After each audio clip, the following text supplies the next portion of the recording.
Bienvenidos a El Hampa Bruta, el canal donde analizamos, sin adornos ni censura, las historias más complejas y estremecedoras del crimen organizado en América Latina y el mundo. Aquí no buscamos glorificar ni justificar, no hay espacio para mitos ni romanticismos, solo hechos, contexto y reflexión. En esta ocasión, viajamos al corazón del México más convulso de los años 2000 para adentrarnos en la vida de uno de los personajes más influyentes, enigmáticos y controvertidos del tráfico ilícito. Su nombre fue temido en todos los niveles del poder. Lo llamaban el Barbas, el Botas Blancas, pero también el jefe de jefes. Hablamos de Arturo Beltrán Leiva, un hombre que logró construir una de las redes criminales más sofisticadas y violentas del país, marcando un antes y un después en la historia del crimen en México.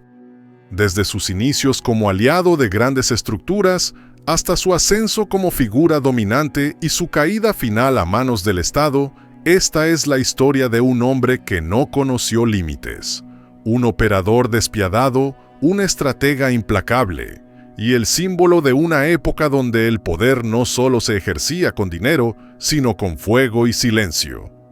Y recuerda, si este tipo de relatos te ayuda a entender mejor cómo se tejieron los grandes entramados del crimen organizado, no dudes en ser parte activa de esta comunidad. Suscribirte, activar la campana de notificaciones, dejar tu comentario y compartir este contenido es clave para que estas historias no se pierdan en el ruido y sigamos arrojando luz sobre aquello que muchos prefieren ignorar. Y ahora sí, acompáñanos a desenterrar la historia de Arturo Beltrán Leiva, una figura que dejó huellas profundas en el tablero del poder criminal en México. En las entrañas ardientes de la Sierra Sinaloense, donde los caminos serpentean como culebras viejas y el silencio guarda secretos más antiguos que las montañas, nació Arturo Beltrán Leiva, un 27 de septiembre de 1961. Su cuna fue el Rancho La Palma, en Badiraguato, Sinaloa, territorio infame por haber engendrado a varios de los hombres más temidos en el mapa del crimen organizado mexicano. Arturo creció entre polvo, pobreza y códigos de silencio. Allí, en la dureza del campo, aprendió que la ley era la del más astuto, y que el poder no se pedía, se tomaba. Desde joven, Arturo mostró una habilidad inusual para leer a las personas. No era el más rápido ni el más fuerte, pero sí el más calculador.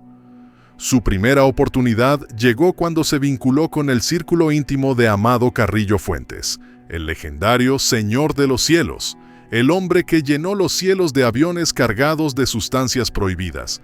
Arturo comenzó como escolta, un hombre silencioso que se mantenía cerca de Carrillo, aprendiendo, observando y absorbiendo como una esponja los engranajes del negocio ilícito más rentable del continente. Cuando ocurrió el fallecimiento de Carrillo en 1997, muchos vieron el fin de una era. Arturo, en cambio, lo vio como una puerta abierta. Junto a sus hermanos, Carlos, Alfredo y Héctor, Arturo dio el siguiente paso y se integró al grupo criminal más poderoso de ese momento, la organización de Joaquín El Chapo Guzmán. Durante un tiempo, los Beltrán Leiva fueron piezas clave dentro del andamiaje del grupo. Coordinaban rutas, corrompían funcionarios, armaban comandos, y Arturo, con su temperamento severo, su voz seca y su rostro sin expresión, se fue ganando un apodo que helaba la sangre: la muerte. Otros lo llamaban el Botas Blancas por su excéntrico gusto por el calzado llamativo, o simplemente el jefe de jefes, como era conocido mediáticamente. Pero en el mundo del crimen, las alianzas son de cristal. Todo cambió en 2008, cuando su hermano Alfredo fue detenido en Culiacán. Arturo no tardó en señalar a un traidor, el Chapo. A sus ojos, la detención fue una jugada calculada, un intercambio con el gobierno del entonces presidente Felipe Calderón. Arturo no perdonó, y así, de la traición brotó un nuevo imperio, el grupo criminal de los Beltrán Leiva. La organización se convirtió rápidamente en una de las más violentas, temidas y sofisticadas del país. Arturo no era un hombre de medias tintas. Según fuentes oficiales, controlaba corredores estratégicos, distribuía grandes cantidades de polvo blanco, opiáceos, cannabis y metanfetamina hacia los Estados Unidos y, sobre todo, construía redes de corrupción que llegaban hasta las entrañas del poder mexicano. No era solo un capo, era un operador político, un infiltrado en las instituciones, un titiritero. En ese mismo 2008, la influencia de Arturo quedó al descubierto. Documentos oficiales revelarían que el entonces zar antidrogas del país, titular de la extinta SIEDO, Subprocuraduría de Investigación Especializada en Delincuencia Organizada, Noé Ramírez Mandujano, recibía sobornos mensuales de hasta $450,000 para filtrar información confidencial sobre operativos. No era un caso aislado, ya que investigaciones posteriores demostraron la complicidad de jueces, militares, policías y hasta miembros de la Interpol en México que estaban colaborando con el conocido mediáticamente como jefe de jefes. Sin embargo, la estrategia de Arturo Beltrán Leiva no se reducía a la corrupción institucional, con sobornos. Según reportes de la Procuraduría General de la República, PGR, y crónicas judiciales de 2008, su organización ejecutó acciones violentas clave en su conflicto con el Clan de Sinaloa, uno de los actos más simbólicos de su guerra contra el Grupo de Guzmán. Entre ellas, el homicidio de Edgar Guzmán López, hijo de Joaquín El Chapo Guzmán, identificado en documentos oficiales como un ataque dirigido. La escalada de violencia continuó semanas después. En represalia por la captura de su hermano, Alfredo Beltrán Leiva, ejecutores a sueldo de la organización acabaron con Edgar Eusebio Millán Gómez, entonces comisionado de la Policía Federal, en un atentado en la Ciudad de México. Este episodio evidenció la capacidad operativa del grupo para atacar a altos funcionarios. Para asegurar su hegemonía, Arturo selló una alianza operativa impensable con otro grupo emergente, el violento grupo armado conocido como los Zetas, organización paramilitar surgida del Clan del Golfo, según consta en informes de inteligencia de la entonces PGR. Esta coalición, analizada en el libro Narcoland de Anabel Hernández y en reportes de Stratford, intensificó el conflicto y la ofensiva contra el grupo de Sinaloa, disputando territorios clave como Guerrero, Morelos y Puebla. Arturo, además, le dio un lugar privilegiado a un joven ejecutor a sueldo, de nombre Edgar Valdés Villarreal, apodado La Barbie, quien se convertiría en su hombre de confianza. Bajo su tutela nacería el grupo armado de Los Pelones, encargados de sembrar el terror y asegurar las plazas del sur.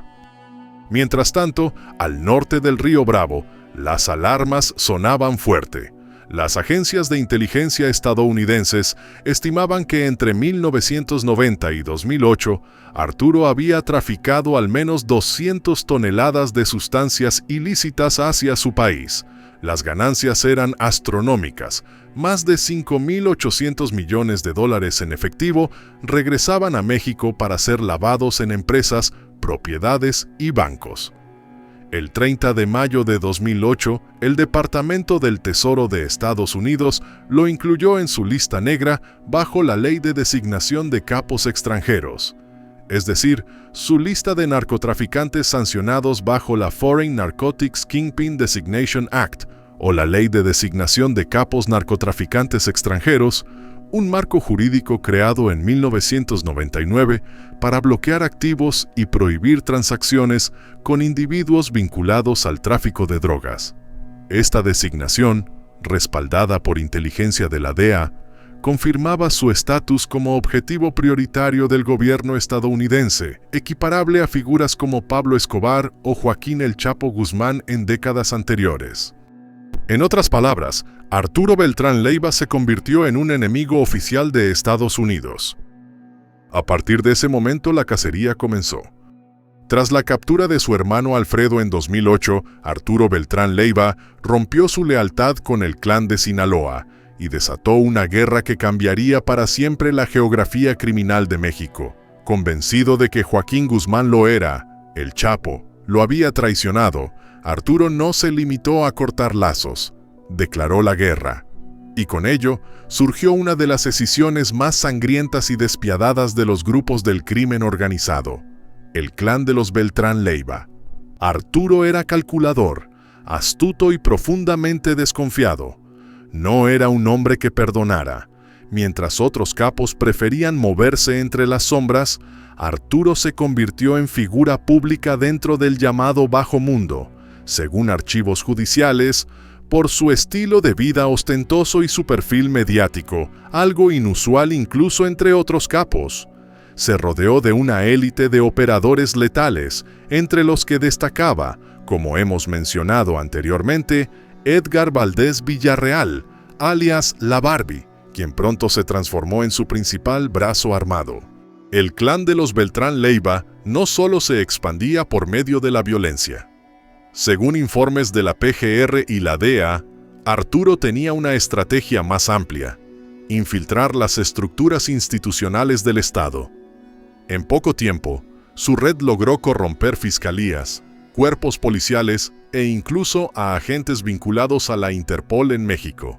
La sombra del conocido mediáticamente como el jefe de jefes se colaba en salas de juntas, escritorios de alto nivel y despachos con placas doradas. El poder corruptor de Beltrán Leiva era tal que incluso lograba anticiparse a las operaciones de las fuerzas federales. Así, el grupo criminal se movía con una mezcla letal de sigilo e inteligencia, pero también con violencia abierta. Cuando Edgar Guzmán, hijo del Chapo, fue ejecutado en Culiacán en mayo de 2008, muchos lo interpretaron como un ajuste de cuentas directo de Arturo. Aquel mensaje fue claro: la guerra había comenzado y no habría tregua. En los meses siguientes, el país fue testigo de una brutal escalada de ataques. Apenas horas después del homicidio del hijo de Guzmán, comandos armados ligados al grupo de Arturo asesinaron a Edgar Millán Gómez, el entonces comisionado de la Policía Federal Preventiva. Había sido quien encabezó el operativo contra Alfredo. Para Arturo, aquello era justicia. Para el país, un anuncio de que el Estado mismo estaba bajo asedio. A pesar de todo, Arturo no abandonó su estilo de vida ostentoso. Su círculo de poder seguía operando desde lujosas propiedades en Morelos y Guerrero. Fue en este contexto que, en diciembre de 2009, se organizó una fiesta en Tepoztlán.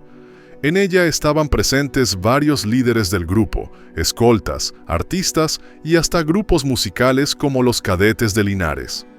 Todo parecía una celebración más, hasta que irrumpió la Marina. Ese día, Arturo y la Barbie lograron escapar en medio de un tiroteo que dejó 3 ejecutores a sueldo muertos y 40 detenidos, incluyendo a las trabajadoras sexuales y músicos que animaban la fiesta. Aquel evento marcó el inicio del fin. Las autoridades, con ayuda de inteligencia estadounidense, obtuvieron información clave de los detenidos. Arturo fue localizado en un exclusivo edificio en Cuernavaca, llamado Altitude. El operativo, que se desencadenaría días después, se convertiría en uno de los más impactantes enfrentamientos urbanos del México contemporáneo. Cuernavaca, 16 de diciembre de 2009.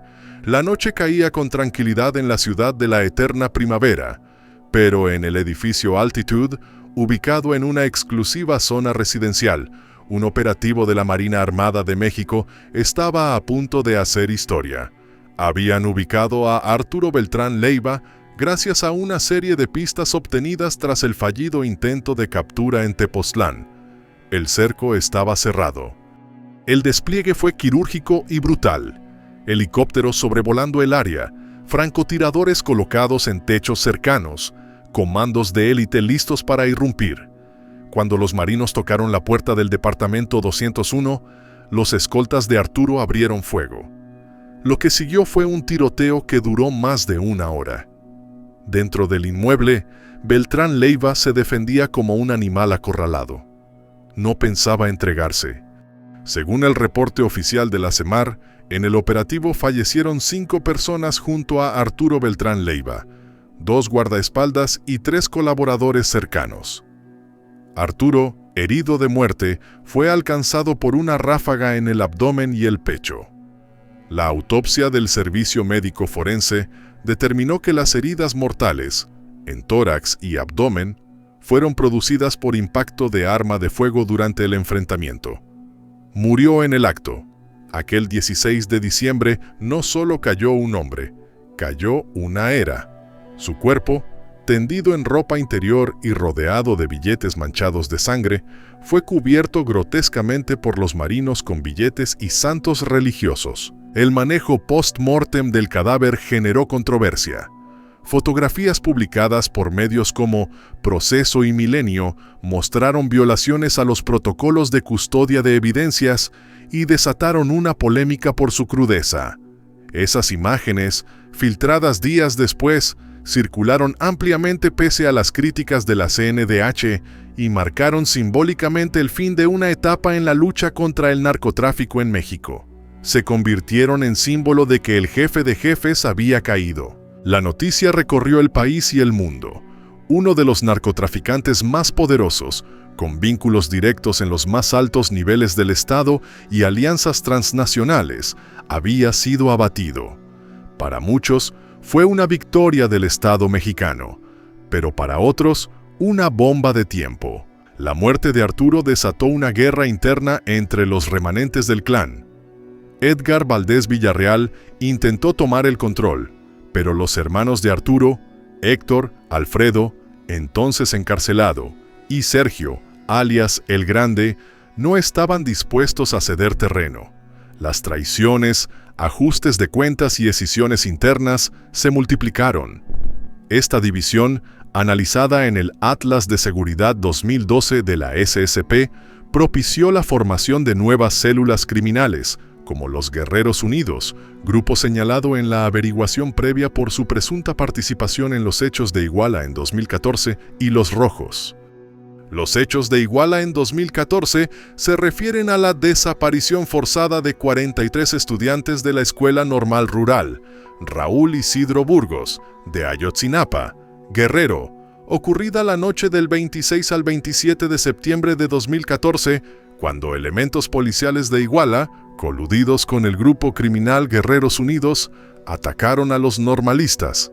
Este caso, documentado en el informe Ayotzinapa I de la Comisión Interamericana de Derechos Humanos y en investigaciones del Grupo Interdisciplinario de Expertos Independientes, se convirtió en un símbolo de la violencia institucional y el narcovínculo en México. El vacío de poder que dejó Arturo Beltrán Leiva fue aprovechado por otros grupos, principalmente el Clan de Sinaloa, que se fortaleció en diversas regiones. Sin embargo, la violencia se recrudeció, pues muchos de los antiguos operadores del jefe de jefes se convirtieron en jefes por cuenta propia, sin código, sin jerarquía, solo con hambre de poder. El legado de Arturo Beltrán Leiva no es solo el de un capo que acumuló poder, dinero y violencia. Es también el de un hombre que supo corromper las instituciones como pocos, que entendió el poder del miedo y la lealtad comprada, y que vivió y murió como un jefe de guerra, no como un fugitivo. Su nombre aún se menciona en los corridos, en los informes de inteligencia y en los pasillos del poder. Porque en la historia del tráfico de sustancias ilícitas mexicano, Arturo Beltrán Leiva no fue uno más. Fue, durante un tiempo, el hombre que puso de rodillas a sus enemigos y que hizo temblar al Estado. Un nombre que aún retumba, como eco de una época en que los capos no se escondían, se exhibían, y morían, como él, en su ley. Arturo Beltrán Leiva fue más que un rostro dentro del crimen organizado. Fue el reflejo de una época donde las estructuras ilegales se infiltraron en todos los niveles de la sociedad. Su historia nos habla de cómo la ambición, el poder y la violencia se entrelazan en contextos donde el Estado y la ley pierden presencia. Pero también es un recordatorio de que ninguna figura, por más temida o poderosa que parezca, es invencible. Su caída no solo marcó el fin de su imperio, sino también el inicio de nuevas etapas aún más caóticas en el panorama criminal mexicano. Como tantas veces en estas historias, el vacío que dejó no trajo paz, sino fragmentación y más conflicto. En el Hampa Bruta no buscamos glorificar ni justificar. Nuestro propósito es entender cómo surgieron estas estructuras, qué las hizo posibles y qué consecuencias dejaron en la vida de miles de personas. Porque solo analizando con profundidad estas realidades, podemos aspirar a construir sociedades más conscientes, más fuertes y más justas. Gracias por acompañarnos en este nuevo viaje por las sombras del crimen organizado. Si valoras estos análisis con enfoque crítico y sin artificios, suscríbete, activa las notificaciones y comparte tu visión en los comentarios. Aquí no solo relatamos los hechos, buscamos comprender las fuerzas que los originaron. Nos vemos en el próximo episodio de El Hampa Bruta, donde seguiremos desenterrando las verdades que muchos prefieren ignorar, porque solo enfrentando la historia podemos transformar el presente.